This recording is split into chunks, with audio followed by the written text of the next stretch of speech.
সম্ভব, আল্লাহর দয়া হলে সম্ভব।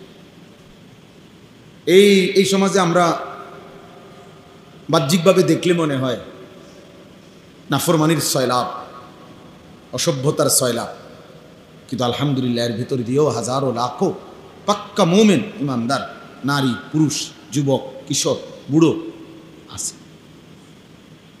আছে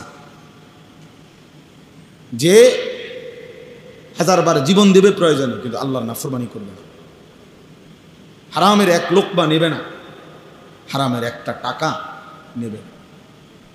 এই ভালো মানুষ, এমন উত্তম মানুষদের বরকতেই বাকি বাটফার সিটাররা খাইয়া যেতেছে,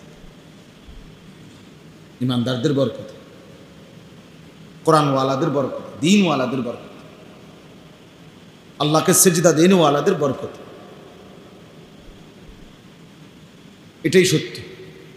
এই পৃথিবী, আসমান এবং জমিন টিকে আছে আল্লাহ তাআলার নামের উপর, তাওহীদের উপর, লা ইলাহা ইল্লাল্লাহর উপরে।